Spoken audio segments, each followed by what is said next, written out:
Cockroach handle with care. मर्यादाएं चंद्रमोहन। संपादक वीर प्रताप जी का लेख है। मुख्य न्यायाधीश की बेरोजगार नौजवानों के एक वर्ग के बारे में टिप्पणी ने देश में खलबली मचा दी है। देश का कमजोर युवा वर्ग न्यायपालिका को आशा से देखता रहा है, पर यहाँ उन्हें कॉकरोच और पैरासाइट परजीवी कहा गया। इसके बाद जो हुआ वह प्रत्याशित था। ऑनलाइन तूफान सा खड़ा हो गया। अमेरिका में बॉस्टन यूनिवर्सिटी में पढ़ रहे भारतीय युवक अभिजीत दीपके ने व्यंग में कॉकरोच जनता पार्टी सीजेपी बना दी। रातों रात यह व्यंग न रहकर युवाओं का आंदोलन बन गया और तुच्छ कॉकरोच विरोध का प्रतीक बन गया। इंस्टाग्राम पर 2 करोड़ से अधिक फॉलोवर बन गए हैं, जो भाजपा और कांग्रेस दोनों के फॉलोवर को मिलाकर भी अधिक थे। एक दिन में 1600% की वृद्धि हुई। एक्स पर यह 2 लाख से ऊपर चले गए। इसकी लोकप्रियता से हैरान सरकार ने एक्स को इसे बंद करने पर मजबूर कर दिया। इस नए आंदोलन में सरकार परेशान है तो सिविल सोसाइटी दंग है। राजनीतिक मुख्यधारा के प्रति असरदार अविश्वास और असंतोष प्रकट किया जा रहा है। इससे पहले अन्ना हजारे के नेतृत्व में इंडिया अगेंस्ट करप्शन अभियान ने तत्कालीन मनमोहन सरकार की चूल्हे हिला दी थी। इसी ने आम आदमी पार्टी को जन्म दिया था। कई प्रमुख लोग उससे जुड़े थे, जिन्हें अरविंद केजरीवाल ने बाद में एक एक करके बाहर निकाल दिया था, पर तब सब इकट्ठे थे और अन्ना हजारे उनके पास एक बड़ा नाम था। सीजेपी के पास ऐसा कुछ नहीं है, केवल अपने लैपटॉप और कंप्यूटर हैं, जिन्हें आज के दिनों में शांत नहीं किया जा सकता। अभिजीत दीपके को भी आशा नहीं होगी कि इतना विशाल समर्थन मिलेगा कि वह भाजपा और कांग्रेस के सोशल मीडिया हैंडल को पीछे छोड़ देंगे। यह युवक कहता है कि इसमें कुछ भी इरादतन नहीं था। यह आंदोलन भारत के युवाओं में बढ़ती हताशा दर्शाता है। यही इसे मिला लोकप्रियता का असली कारण है। हताशा भारत का युवक बढ़ती बेरोजगारी, घटते मौकों, सरकारी और राजनीतिक उदासीनता से परेशान और हताश है। और यह पीढ़ी इज्जत चाहती है। यह नहीं चाहती कि उसकी लाचारी को कॉकरोच कहा जाए। देश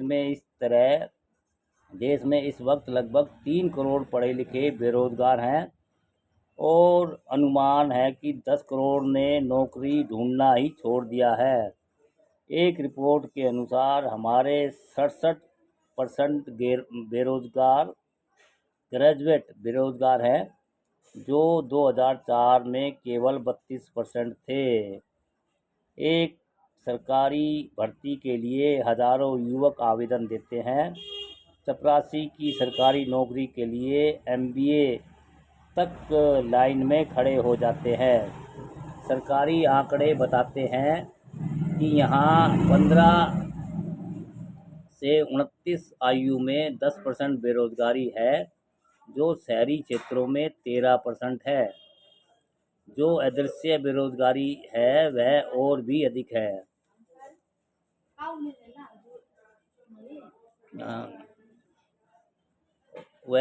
अधिक है। उसी वर्ग में सीजेपी की गूंज सुनाई दे रही है। उन्होंने ही अपनापन को व्यंग्यात्मक प्रतिकार में बदल दिया है। इस आंदोलन ने उन्हें भड़ास निकालने का मौका दे दिया। जैसे किसी ने लिखा, जिन्हें सिस्टम ने कॉकरोच समझा, हम उन्हीं की आवाज़ हैं। इसी वक्त नीट यूजी पेपर लीक के स्कैंडल ने जलती हुई आग में और तेल डालने का काम किया। इस गली सड़ी असंवेदनशील व्यवस्था का एक और प्रमाण समझ लिया गया और लैपटॉप पर आग भड़क उठी। यह युवा पढ़े लिखे हैं, उन्हें मालूम है कि देश विदेश में क्या हो रहा है। जिस दिशा में अपना देश चल रहा है उससे यह असंतुष्ट हैं। हम अपनी आर्थिक प्रगति का बहुत शोर मचाते हैं, पर यह सच्चाई है कि चाहे हम 5वीं सबसे बड़ी अर्थव्यवस्था है, पर प्रति व्यक्ति जीडीपी में हम 150वें नंबर पर हैं। हम 150वें नंबर पर हैं। हम बांग्लादेश से भी पीछे हैं और 80 करोड़ लोगों को जहां फ्री राशन दिया जा रहा है, इसका मतलब ये है कि वह अपना पेट भी नहीं भर सकते। जो प्रगति हो रही है वह जा किधर रही है? लघु और मध्यम उद्योग कम क्यों हो रहे हैं? अमीर और गरीब में खाई क्यों बढ़ रही है? और अब तो एआई का ज़माना सर पर है। पढ़े लिखों में बेरोजगारी और बढ़ेगी। युवा देख रहे हैं कि चुनाव से कुछ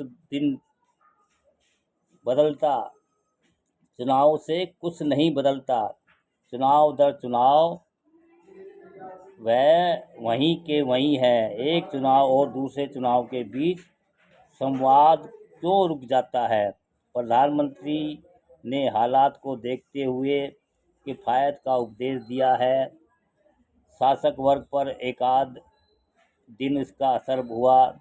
कोई दफ्तर साइकिल से गया तो किसी ने ऑटो भी ली, तो किसी ने मेट्रो में सफ़र किया।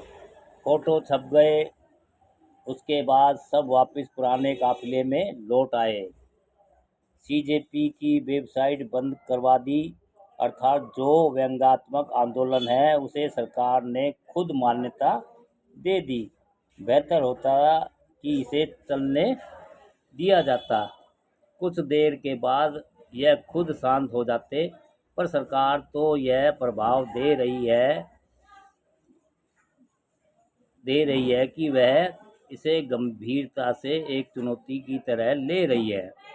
राष्ट्रीय सुरक्षा का मामला उठाया गया।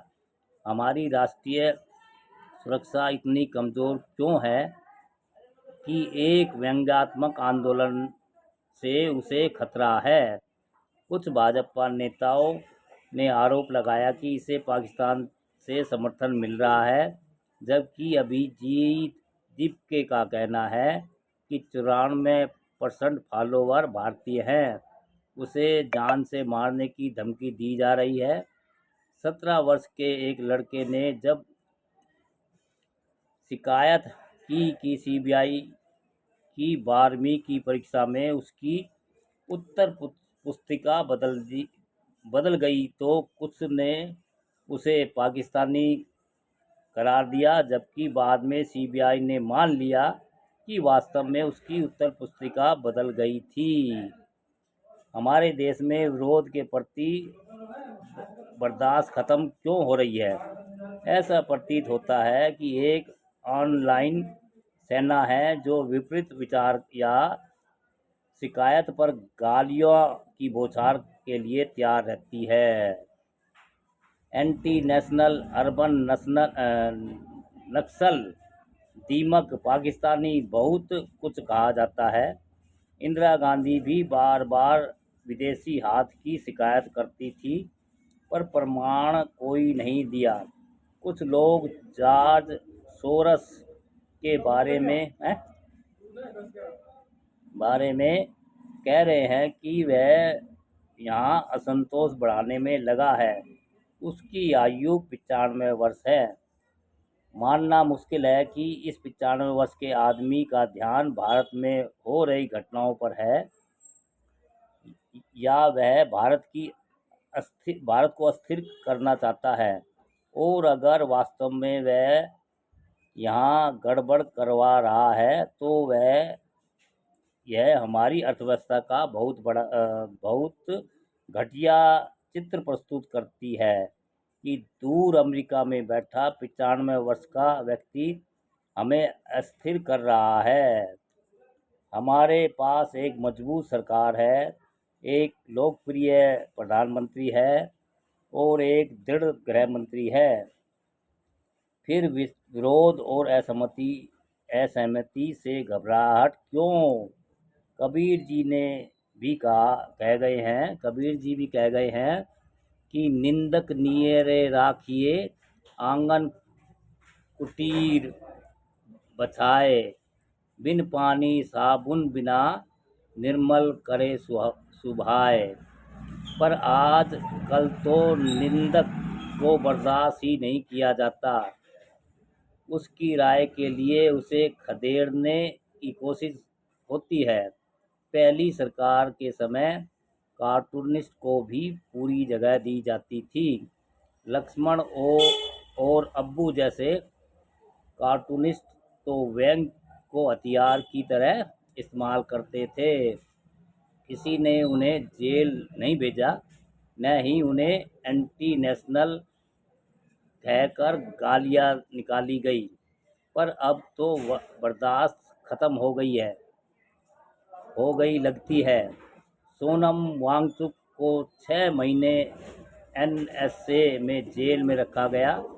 लोकतंत्र केवल संस्थाओं के बल पर ही जीवित नहीं रहता। इसके लिए जो सिविल सोसाइटी और गैर सरकारी संस्थाएं चाहिए, जिनमें मीडिया की प्रमुख भूमिका होनी चाहिए। पर हमारा मीडिया तो कमज़ोर हो गया है, जिसकी गूंज विदेशों में भी नहीं सुनी जा रही है।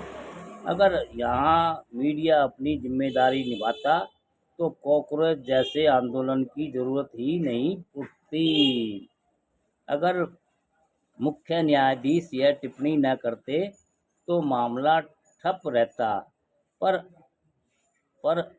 अब जबकि यह भड़क उठा है, इसके पीछे हताशा को समझने की ज़रूरत है। यह कोई क्रांति नहीं है, न ही यह राजनीतिक चुनौती है।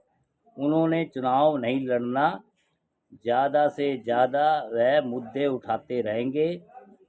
पर यह लोकतंत्र में जायज़ ही नहीं, ज़रूरी भी है। भारत नेपाल या बांग्लादेश नहीं है जहां जेन-जेड तख्ता पलटने में सफल रही। भारत में बहुत भिन्नता है। इतिहास बताता है कि 1857 की पहली आज़ादी की लड़ाई इसलिए असफल रही क्योंकि भिन्न जगहों से दिल्ली पहुँचे सैनिक एकजुट नहीं हो सके। पर यहाँ जैन जड़ कुछ परिवर्तन जरूर ला सकती है, जैसे हमने तमिलनाडु में देखा, जहाँ राजनीतिक दलों से निराश युवाओं ने 2 साल में ही 88% हिंदू प्रदेश में एक ईसाई फिल्म स्टार को सत्ता सौंप दी।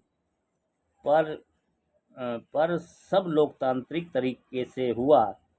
हमारे लोग अराजकता को पसंद नहीं करते, इसलिए CJP से सत्ता को कोई खतरा नहीं है, न ही यह कोई साजिश है। पर ऊंचा संदेश जरूर है कि युवाओं में बेचैनी और विराग बढ़ रहा है।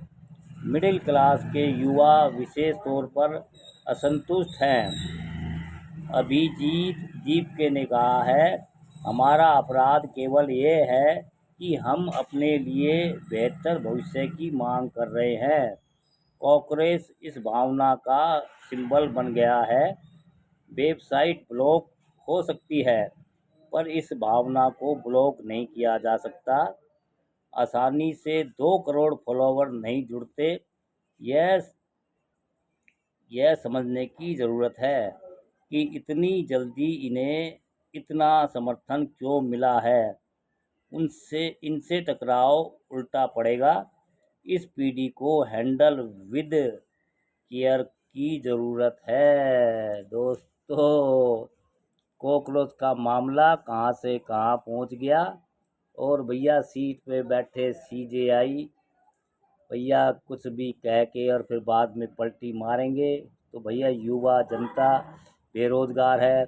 और ये बातें भी सही है, जब 80-85 करोड़ लोगों को राशन मिल रहा है तो इनकी जीडीपी 5 बताए, 6 बताए, 10 बताए। इसका आर्थिक रूप से तो लोगों की कुछ आमदनी है ही नहीं, जो 80-85 करोड़ लोगों को राशन दिया जा रहा है। दोस्तों, अच्छी जानकारी है, अच्छा लेख है। Cockroach handle with care. हाँ दोस्तों।